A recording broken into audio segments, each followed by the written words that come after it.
My name is Matt Westington, and I've been a park ranger at Yosemite National Park for a little over 6 years now.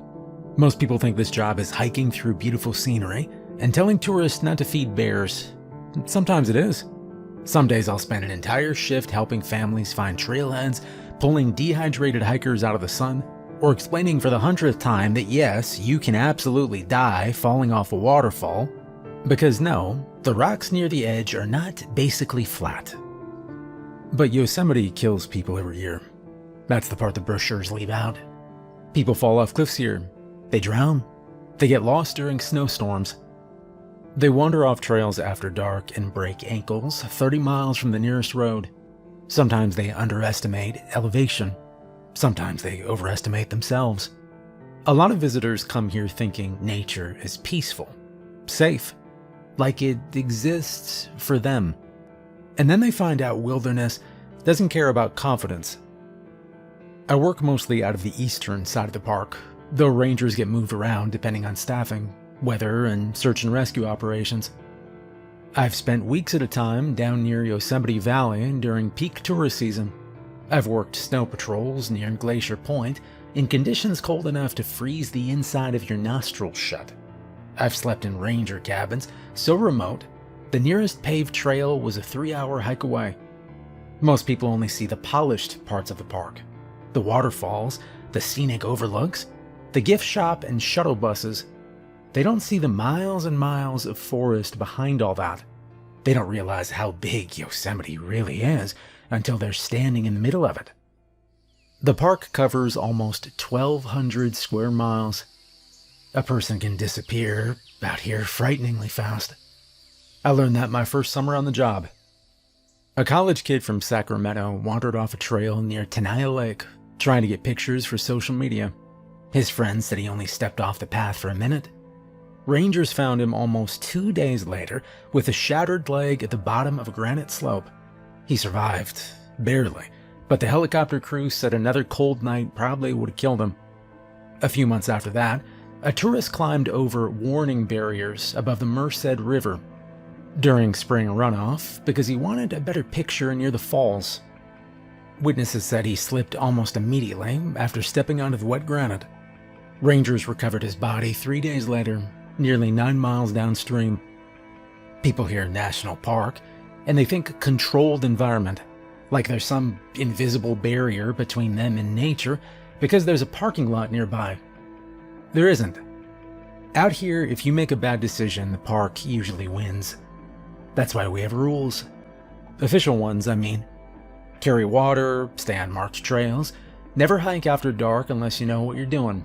Don't approach wildlife, tell somebody where you're going, use bear canisters, watch your footing near rivers. You know, basic stuff. The kind of rules people roll their eyes at right before they ignore them. And then there are the other rules. The unofficial ones. Those don't get printed on visitor pamphlets. You won't hear them during ranger orientation either. Nobody sits you down formally and explains them. They get passed around quietly between older rangers during long patrols or late nights at the station while somebody's making coffee. Usually it starts with somebody new asking a question. What's that area closed for? Why does everyone avoid that trail after sunset?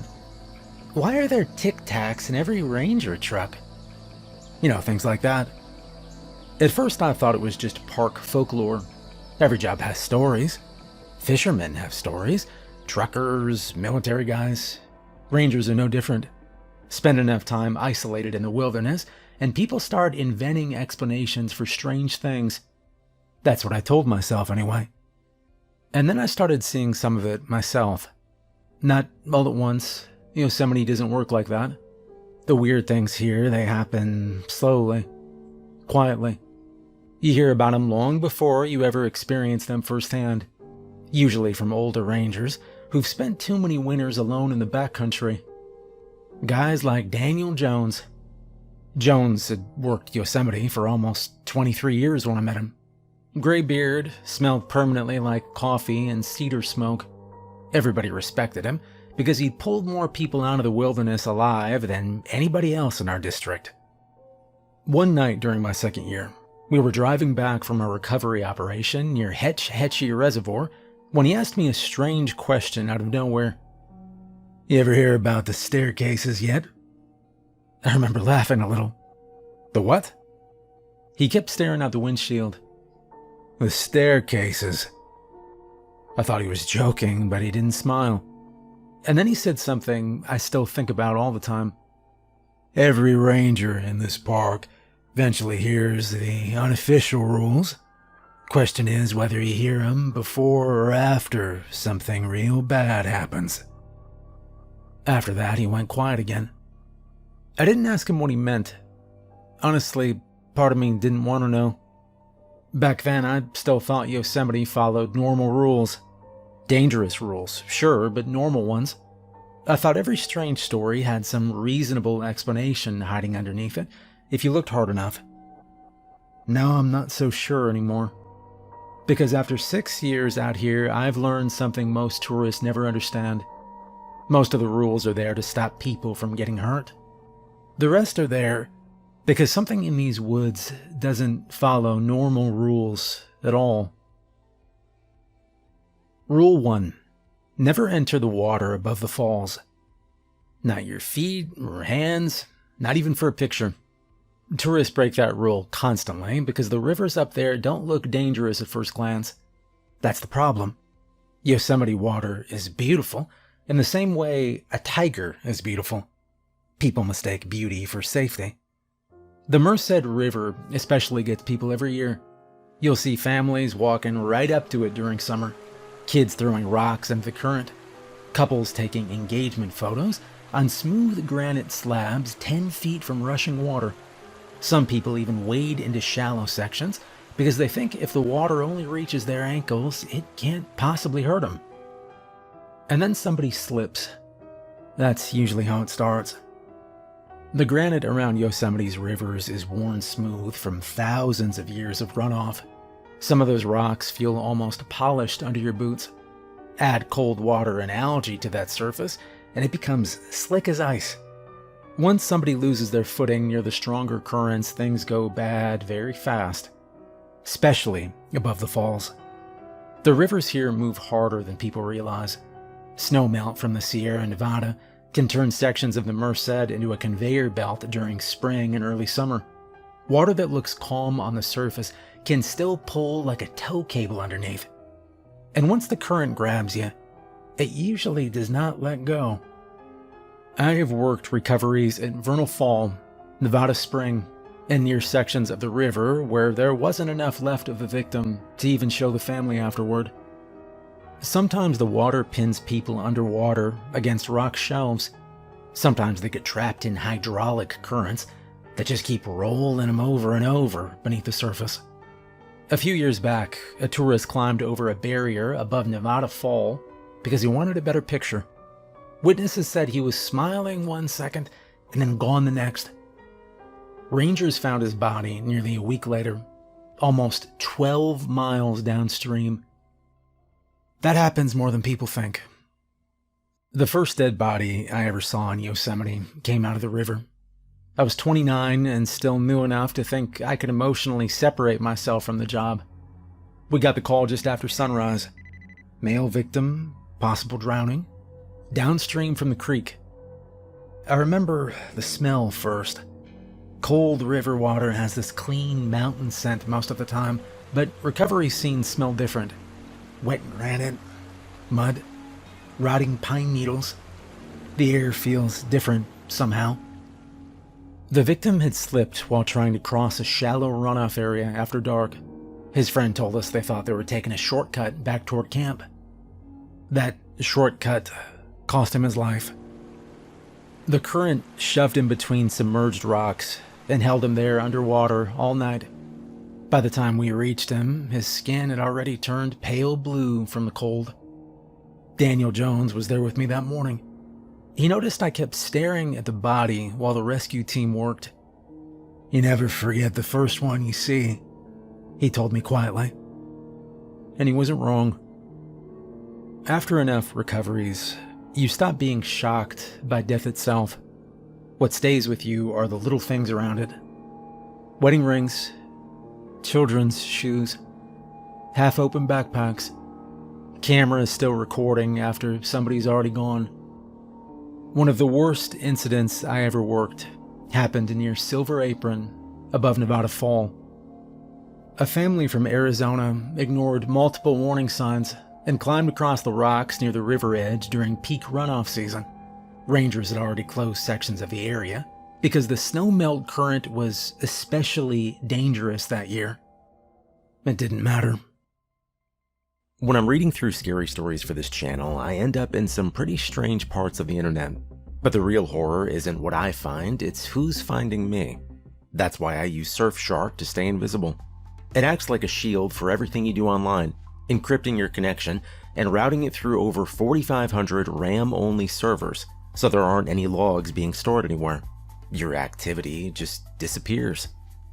And that matters because a lot of tracking happens in the background. You don't always see it, but it's there. Having something that blocks that out by default just makes sense. They also have something called Surfshark Alert. If your personal info ever shows up in a data leak, it lets you know right away so you can deal with it before it turns into a much bigger problem. And CleanWeb blocks trackers, ads, and malware before they even reach your device. Don't let your digital life become a horror story. Go to surfshark.com/lighthousehorror or use code LighthouseHorror at checkout to get 4 extra months of Surfshark VPN. It's risk-free with a 30-day money-back guarantee. The father slipped first. Witnesses said he hit the water and vanished almost immediately. His wife tried grabbing him, lost her footing too, and suddenly both of them were in the current. Their daughter survived, only because another tourist managed to grab her jacket before she went over the edge. The parents went over the Nevada Fall together, over 500 feet. There wasn't a recovery operation after that, just retrieval. That's another thing people don't understand about Yosemite. Sometimes we're not searching for survivors. Sometimes we're just trying to bring somebody home. Officially, the park tells visitors to stay behind barriers and avoid fast-moving water. Unofficially, rangers will tell you something else. The rivers up here, they feel different sometimes, especially near the falls. I didn't believe that part at first either. And then I met Kevin Turner. Turner used to work rescue diving operations in Yosemite during the late 90s. Big guy, quiet, missing 2 fingertips on his left hand from an old climbing accident. Everybody respected him because he'd gone into places most rangers wouldn't. One night during a storm lockdown at the station, somebody asked him why he stopped diving. Turner sat there silently for a long time before answering. "'Cause there are places in that water people aren't supposed to go." Nobody laughed. I remember Jones glancing at me afterward like he wanted to see if I'd react. Turner explained that certain plunge pools beneath the waterfalls in Yosemite are far deeper than they appear. Underwater caves and granite shelves create hidden chambers beneath the surface where currents cycle endlessly. Bodies sometimes vanish in those chambers for weeks before surfacing miles away. But that wasn't the only part that bothered him. According to Turner, divers occasionally heard things underwater. Not mechanical noises, not shifting rocks, voices. At first, everybody assumed it was an auditory distortion from the currents. Water can do strange things to sound beneath the surface. But Turner claimed one diver surfaced screaming after hearing somebody calling his name from inside a submerged granite crevice. That diver refused to enter the water again afterward. Another diver reportedly cut his own tether line during a recovery because he became convinced something was moving beside him in the dark. Turner himself never explained exactly what made him quit.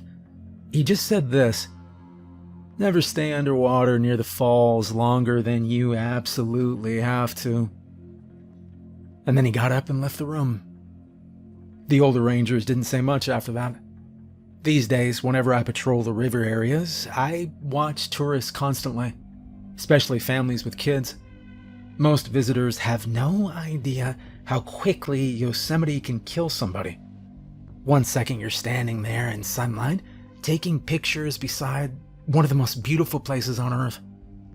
The next second you're in water cold enough to stop your muscles from working, while a current drags you toward a cliff edge. And the terrifying part is how normal it all looks right before it happens. That's why the barriers are there. That's why the warning signs exist. And that's why every experienced ranger in Yosemite follows the same unofficial rule: never enter the water above the falls. Rule 2. Never go up the staircases. Now, the staircases aren't officially acknowledged by the Park Service. You won't find them in incident reports.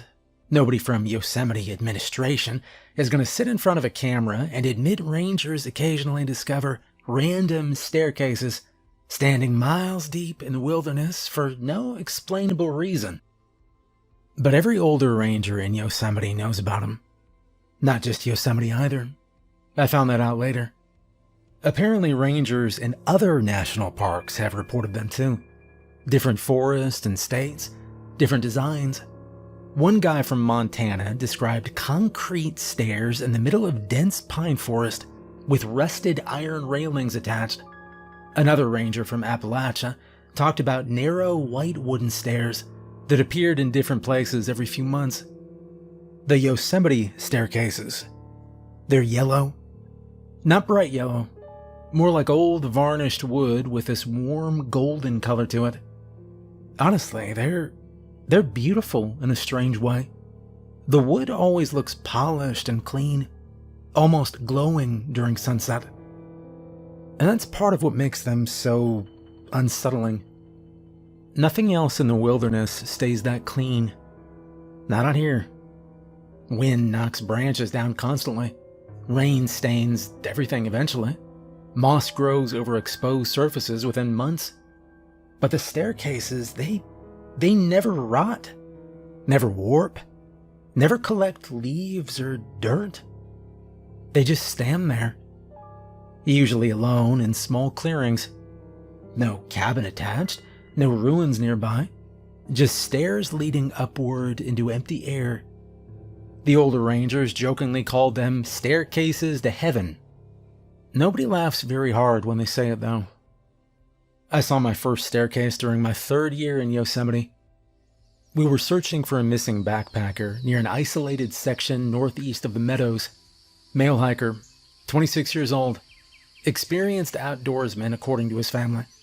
He'd gone missing during a solo photography trip after failing to return to a campground near Murphy Creek Trail.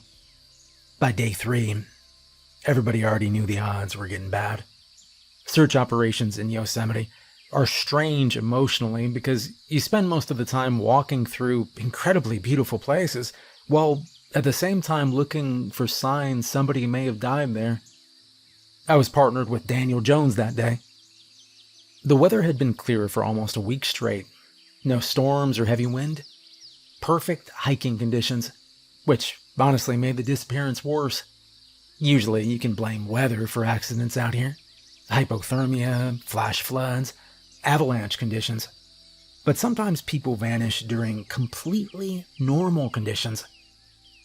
Jones and I had been hiking through dense forest for almost 4 hours when we entered a clearing maybe 40 feet wide, surrounded by massive pines. And that's where I saw it. At first, my brain didn't process what I was looking at because it didn't belong there at all. It was just stairs. A staircase standing in the middle of a clearing. Yellow wood, about 15 steps high. No railing, no structure attached. Sunlight filtered through the trees above it, making the wood almost glow gold against the darker forest around it. I remember slowing down automatically. There's this moment your brain goes through when something feels wrong, but you don't fully understand why yet. Like seeing a chair sitting in the middle of a highway. Jones noticed my reaction immediately. "Don't," he said sharply. I looked over at him. His expression had completely changed. Not confused or curious. Nervous. He walked over quickly and grabbed my shoulder before I could move any closer. "Back away from it," he told me quietly. "What is that?" I asked. Jones kept staring at the staircase. "I said back away from it." We slowly moved backward toward the tree line again. I noticed the woods had gotten strangely quiet around the clearing. No birds or wind. And then Jones said something that made the hair rise on the back of my neck. "Do not look at the top of the stairs." Of course, the second somebody says that, you want to. I mean, I almost did. But there was something genuinely wrong in Jones's face. I'd seen him handle fatal recoveries without blinking. Seen him climb down unstable granite slopes during storms. Seen him walk directly toward black bears to scare him away from tourists. And this was the only time I'd ever seen actual fear in him. I listened. We circled around the clearing instead and continued the search. I kept asking questions afterward, but Jones wouldn't answer most of them. Finally, after almost an hour of hiking in silence, he said this: "You see one of those things, you leave it alone." Then he changed the subject entirely. The weirdest part is what happened afterward. 3 days later, another search crew passed through the same clearing, and the staircase was gone. No drag marks, no broken branches, nothing. Just empty forest. I convinced myself for a long time there had to be some logical explanation. Maybe an abandoned movie prop somebody hauled out there somehow. Maybe a weird, art installation. Maybe rangers screwing with newer staff. And then came the woman with a Pomeranian. That was the case that changed how I thought about the staircases permanently. Her name was Margaret Weathers, 79 years old. Late-stage pancreatic cancer, according to her medical records afterward. She'd driven into Yosemite alone during late October and rented a small cabin outside the park for a week. Her family assumed she wanted one last vacation. At first, nothing seemed unusual. She visited scenic overlooks, bought souvenirs, took pictures near Yosemite Valley. Rangers later recovered dozens of perfectly normal photos from her camera. And then she disappeared. Her rental car was discovered near a trailhead 2 days later. Inside the vehicle, search teams found a handwritten note addressed to her son. The note wasn't typical, exactly. That's what bothered everybody. It was calm, organized. She explained where she was going, said she believed she had finally found the place meant for her. She apologized for leaving the family behind, mentioned she didn't want anyone searching too hard for her afterward. And then there was one line nobody forgot. "I think they lead to heaven." Search operations started immediately after that. I was part of the second-day search team. We found the dog first. Small Pomeranian tied carefully to a tree near the edge of a clearing. The leash had been wrapped neatly around the trunk. Beside the dog sat a small plastic bowl filled with water and another bowl containing food. The dog wasn't panicked. He was just waiting. And then we saw the staircase. Yellow wood, golden in the afternoon sunlight. Perfectly clean, standing in the middle of a clearing. I remember this horrible feeling settling into my stomach before we even searched the area, because I already knew we weren't going to find her nearby. And we didn't. No footprints beyond the stairs. No blood, no torn clothing, no evidence of an animal attack. Nothing. Just the staircase. One ranger quietly asked if anybody wanted to check the surrounding area again. No, we're done here," Jones said. Nobody argued with him. Well, we took the dog and left. And the staircase was gone by the next morning. Officially, Margaret Weathers remains a missing person. Unofficially, every ranger involved in that search believes she climbed those stairs willingly. That's the part I still think about sometimes. Not fear or violence. Peace. According to her family, the cancer had spread everywhere by then. She was in constant pain, barely sleeping, barely eating.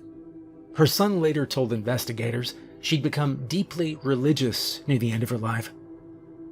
Part of me wonders if the staircases appear differently to certain people. Maybe they don't. Maybe she was simply dying and wandered into the woods chasing some final, comforting hallucination. I honestly don't know anymore. But I do know this. I have seen enough experienced rangers react to those staircases the exact same way to understand one thing very clearly. Something about them scares people who are very difficult to scare. And after 6 years in Yosemite, I've learned to trust ranger instincts, especially Daniel Jones. Because before he retired, I asked him one final question about the staircases. Just one. What do you think happens if somebody reaches the top? I asked. Jones stared out toward the trees for a long time before answering. And then quietly, he said, I think whatever's up there, it's not from our world. Rule 3. Always bring green Tic Tacs. The Tic Tac rule sounds stupid the first time you hear it. Honestly, it sounds stupid the 50th time. That's probably why newer rangers usually laugh when somebody brings it up. Always carry green Tic Tacs. That's the rule. Not mint gum, not Altoids, not wintergreen lifesavers. Green Tic Tacs specifically. And only green. Not orange ones, not red ones, not mixed flavor containers either. Just green. The first time I heard about it, I, of course, thought somebody was screwing with me. It happened during a missing persons briefing near Yosemite Valley about 4 years ago. A little girl named Emily Parker had wandered away from a picnic area near Sentinel Beach while her parents were unloading supplies from their car. She was 6 years old. These are the cases that every ranger dreads. Adults can survive alone in Yosemite longer than people think if conditions stay mild. Kids are different. They panic faster. They get cold faster. They hide instead of calling for help sometimes. Worse, children wander unpredictably once fear sets in. By the time our search team assembled, the girl had already been missing for almost 3 hours. It's very bad in a place like Yosemite. Search operations became exponentially harder once darkness hits the forest. Visibility drops. Temperatures crash. Terrain becomes dangerous even for experienced rangers. I remember everybody moving real fast that night. Maps spread across truck hoods, radio chatter, search grids getting assigned, K9 units unloading gear. And then right in the middle of all that, an older ranger named Brian Keller walked over holding a small green Tic Tac container. He shook it at me once. "You got any?" he asked. I stared at him. "Any what?" "Tic Tacs," he said. "No," I replied. He frowned slightly and handed me the container. "All right, I'll keep these in your jacket." So I shoved the container into my jacket pocket and moved on with the search briefing. About an hour later, we entered dense forest north of the picnic area. Sunset had mostly disappeared by then. The woods had started turning blue-gray in the fading light, and temperatures were dropping fast. Search teams spread out in lines, calling the girl's name every 30 seconds. "Emily! Park Ranger!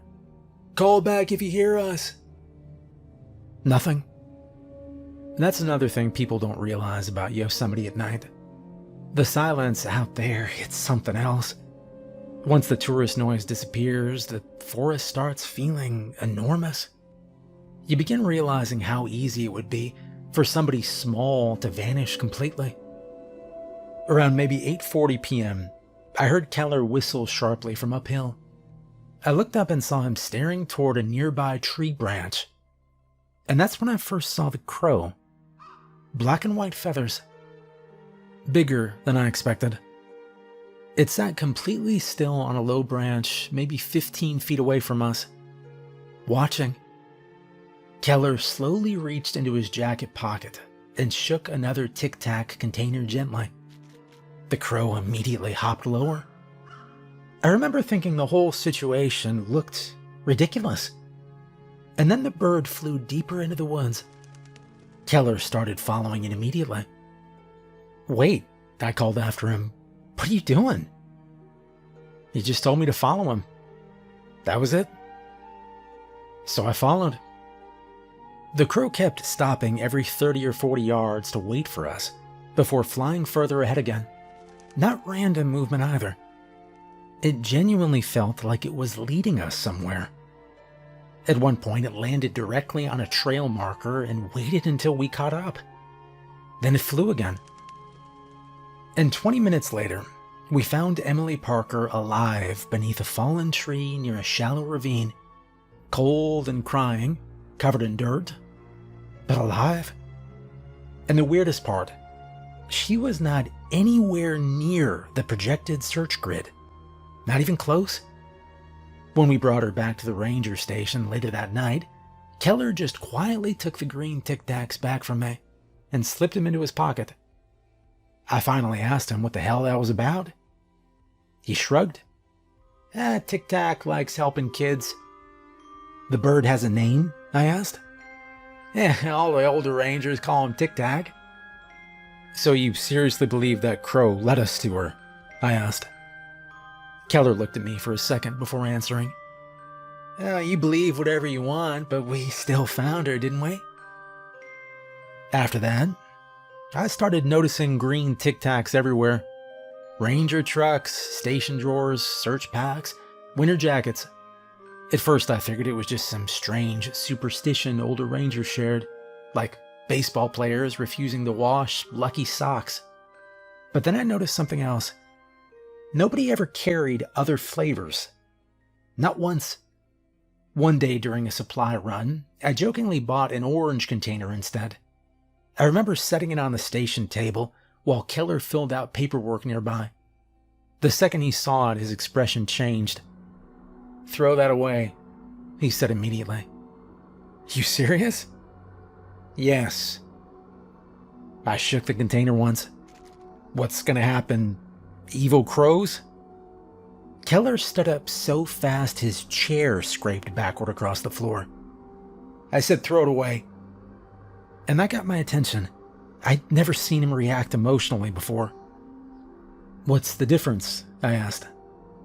He hesitated, then quietly said, "Because green brings Tic Tac." "And orange brings what?" I asked. He stared at the container for a few seconds too long, and finally he said, "We don't know what orange brings." That night, I understood why the older rangers took the rule seriously. I was staying alone at a small ranger cabin northeast of Yosemite Valley during wildlife watch operations. Tiny place. Just a radio, bunk, wood stove, and enough supplies for a week. Around maybe 2 in the morning, something landed on the roof. Heavy. Not owl heavy either, it was bigger. I sat upright immediately. And then I heard scratching. Slow, scraping sounds moving across the cabin roof overhead. I remember grabbing my flashlight and listening carefully while the noise circled above me. Then came the wings. Massive flapping sounds directly outside the cabin walls. Like something large hopping around outside. The noises continued for almost 10 minutes. I barely slept afterward. At sunrise, I stepped outside expecting maybe a bear or fallen branches. Instead, I found a dead rabbit lying beside the front steps. No blood or visible injuries. Just dead. And sitting on a nearby fence post was something else I can't describe exactly. Not black and white. It was completely black, even its eyes. The thing just sat there watching me. I remember this horrible feeling washing over me the second I looked at it. And then it opened its wings. I swear the wingspan looked almost human-sized for a second. The bird, or thing, or whatever it was, flew off into the trees without making a sound. When I returned to the station later that afternoon and told Keller what happened, he immediately grabbed the orange Tic Tac container out of my bag. And then he walked outside and he threw it straight into a burn barrel. I remember standing there watching the plastic melt while he stared into the fire. "You saw one too, didn't you?" I asked him quietly. Keller nodded. "Years ago." "What was it?" I asked. He shook his head immediately. "No idea." And then he looked directly at me. "But it wasn't Tic Tac." That conversation ended right there. Nobody explained the rule further after that. Nobody wanted to. These days, I keep green Tic Tacs in every jacket I own. Maybe it's superstition. Maybe Yosemite Rangers just spend too much time alone in the woods. But after enough years out here, you learn something important. You don't ignore traditions that consistently help people survive, especially when experienced rangers follow them without joking about them. And whether people believe it or not, I do know one thing for certain. That black and white crow has helped find missing people more than once. Especially kids. Rule 4. If you find a mirror in the woods, cover it immediately. The mirrors are different. Most rangers will at least talk about the other rules if you catch them in the right mood. Late shifts, stormy nights, long drives through the park after dark. Eventually, somebody opens up a little. Not with the mirrors. Most experienced rangers either go completely quiet when they come up, or they immediately change the subject. That should tell you something. The official rule is simple. If you find a mirror in the woods, cover it immediately. Then break it. Then bury the pieces separately. Nobody fully explains why. And honestly, I'm not sure anybody actually knows. The first documented mirror incident in Yosemite supposedly happened sometime back in the late 70s. At least that's the oldest story Daniel Jones ever told me. According to him, a pair of hikers discovered a large standing mirror several miles off trail near an old deer path northeast of Yosemite Valley. At first they assumed somebody dumped it illegally. That happens occasionally in national parks. Furniture, appliances. I've even seen a toaster. But this mirror was different. Wasn't dirty. No cracks, no weather damage. Just a tall antique mirror standing upright between trees in the middle of nowhere.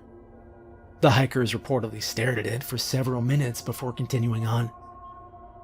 2 days later, one of them disappeared. No body was ever found.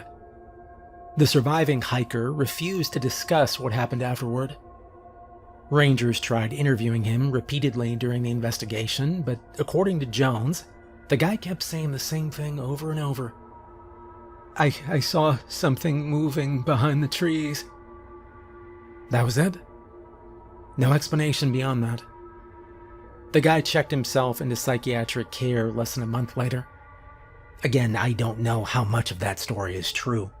Yosemite Rangers do exaggerate things sometimes, especially older ones. Spend enough winters isolated in ranger cabins, and people start turning bad memories into mythology. But the mirrors themselves are real. I know that because I've seen one. Only once. It happened during late October about 2 years ago, after an early storm rolled through the park overnight. We'd had heavy rain mixed with freezing temperatures higher up near the meadows, which meant rangers were out checking trails for washouts and stranded hikers all morning. I was paired with Daniel Jones that day. The weather was terrible. Cold drizzle, low visibility, fog hanging through the trees. The kind of day where Yosemite stops feeling so beautiful. We'd spent most of the afternoon clearing fallen branches from a trail near an isolated backcountry area west of Cathedral Lakes. By sunset, visibility had dropped badly enough that we decided to start heading back toward the truck before dark fully settled in. That's when Jones suddenly stopped walking. Not gradually. He froze, I almost walked into him. "What?" I asked. He didn't answer immediately. He was staring into the trees off to our right. And then quietly he said, "Don't walk any closer." I followed his line of sight. At first I didn't understand what I was looking at. And then I realized it was a mirror. Tall, rectangular, standing upright between two pine trees, maybe 30 yards off trail. Even from that distance, I could tell something about it was different. The woods around it looked darker somehow. The rain sounded quieter near it too, though that might have been my imagination. I remember feeling this immediate urge to keep staring at it, even though every instinct in my body told me not to. The frame was clean, dark wood, without water stains or moss anywhere on it. No leaves collected around the base, no mud splatter from the storm. Like it'd just been placed there 5 minutes earlier. Jones slowly grabbed my jacket sleeve. "Don't stare into it," he said quietly. "Somebody dumped it?" I asked. He didn't reply. We stood there silently for a few seconds, while rain tapped softly through the trees overhead. And then something moved. Not in front of the mirror. Inside it. That's the only way I know how to describe it. It was just movement, deep in the reflection. Like something tall had shifted slightly between the reflected trees for a split second. Gone immediately afterward. Jones stepped directly in front of me before I could keep looking. "Back up." I noticed his hand was shaking slightly. Daniel Jones was the calmest man I've ever met. I once watched him perform CPR on a dead hiker for nearly 40 straight minutes during a blizzard without raising his voice once. And now his hands were shaking. We slowly backed away from the mirror without turning around fully. I remember asking him quietly, "You saw it too?" He nodded. Neither of us said anything else for a while. Finally, Jones grabbed the radio attached to his jacket and called for another ranger unit to bring a tarp and shovels, like this was already a known procedure. About 40 minutes later, another ranger named Kevin Mitchell arrived with supplies in the back of his truck. Older guy, quiet. Jones simply pointed toward the woods. Mitchell looked at the mirror once, and I could see fear wash over him. All three of us walked back toward it together, carrying a heavy green tarp between us. I noticed something else while we approached. The forest had gone completely silent. Jones stopped about 10 feet away. "Don't look directly into it," he warned Mitchell. I know," Mitchell replied immediately. The three of us carefully threw the tarp over the mirror, and the second the fabric settled across it, I heard something underneath tap lightly against the glass. 3 slow taps. Everyone froze.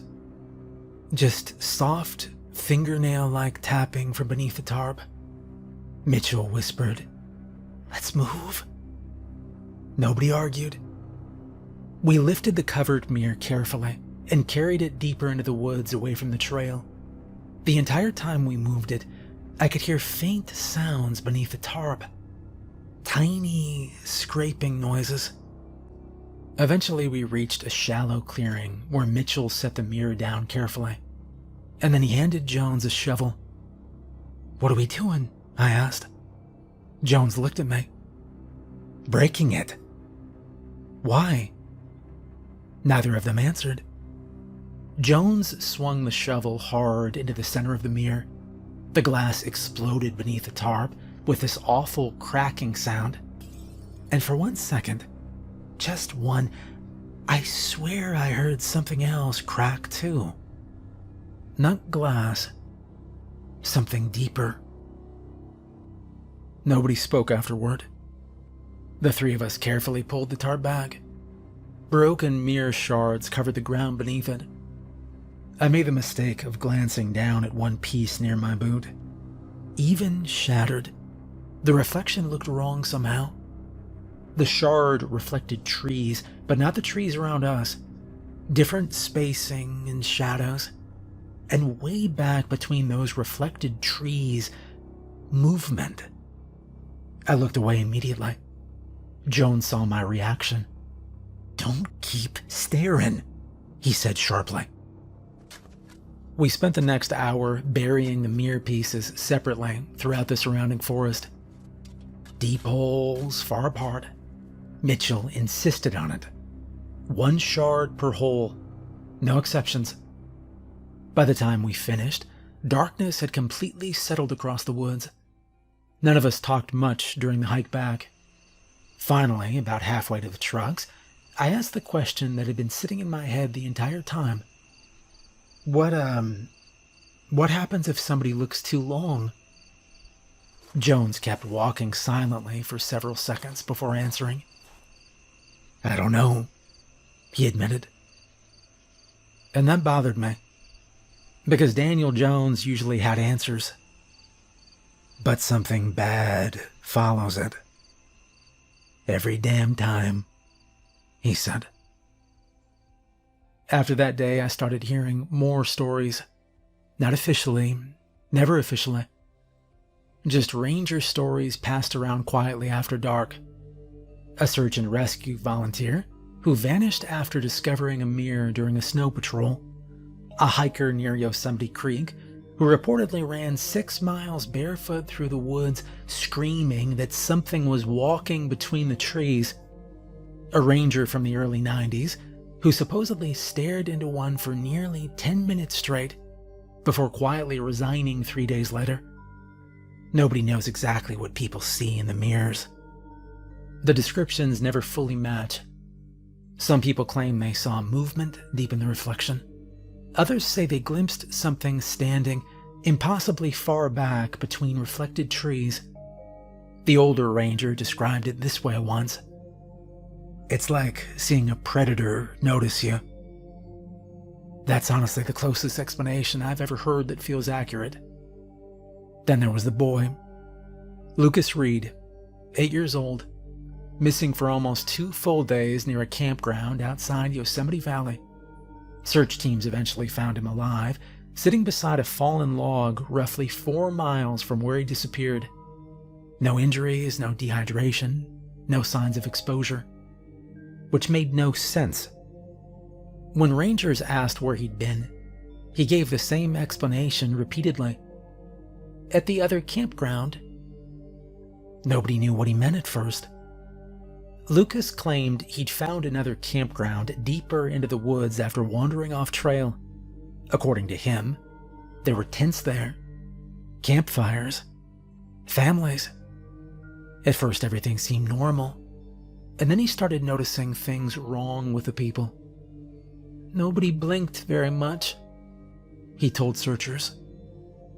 And then he said something that reportedly made one of the older rangers immediately end the interview. "They kept asking me to stay with them." Search teams later discovered broken mirror shards buried nearby, less than half a mile from where Lucas was found. After hearing that story, I finally asked Jones the question I'd been avoiding for years. What do you think is actually inside those mirrors? He stared out toward the dark forest for a long time before answering, and then quietly he said, "Something bad."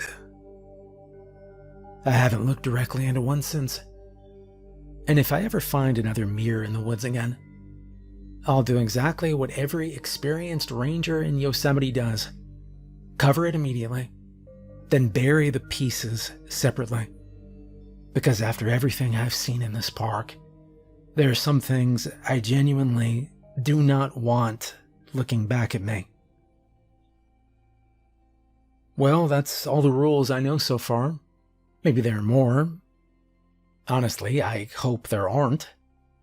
Most tourists will visit Yosemite and never experience anything strange. They'll hike the trails, take pictures near Half Dome, complain about the parking situation, then go home with a phone full of waterfalls and sunsets. That's probably for the best. Because Yosemite really is beautiful, especially early in the morning. There are moments out here when the sunlight cuts through the trees just right, and the whole valley glows gold beneath the mountains. Sometimes you'll see fog rolling through the pines, while deer move silently through the meadows. And for a few minutes, the park feels untouched, ancient, bigger than people. That's the feeling most visitors leave with. Not the disappearances, not the recoveries, not the unofficial rules rangers quietly pass to each other during night patrols. Most people never hear about the staircases, or the mirrors, or the children who only made it home because a black and white crow led rangers through the trees. They never hear about the strange things divers hear beneath the waterfalls, or why every ranger truck in Yosemite seems to have green Tic Tacs somewhere inside it. And maybe that's a good thing. Because after enough years out here, I've started realizing something. The wilderness already hides people, naturally. Every year, hikers vanish in forests all over the country. Some are eventually found, some aren't. Search teams blame terrain, exposure, animals, human error. Usually they're right. Usually. But Yosemite is enormous. There are sections of this park most tourists will never even come close to seeing. Miles and miles of forest, caves, rivers, cliffs, and valleys where a person could scream for hours without anybody hearing him. Places older than roads, older than the United States, older than anything people have built. And if something strange really did exist out there, if something ancient wanted to stay hidden from humanity, where better to hide than a place where people already disappear every year? Maybe that sounds crazy. 6 years ago, I probably would have thought so too. But then again, 6 years ago, I'd never seen a staircase standing alone in the middle of the woods. And I'd definitely never seen something move inside a mirror that should have reflected nothing but trees. So believe me or don't. Honestly, I'm not even sure I'd blame you either way. Just remember this if you ever decide to visit Yosemite someday. Stay on the trails, keep away from the water above the falls, and if you ever find a mirror standing alone deep in the forest, don't look into it.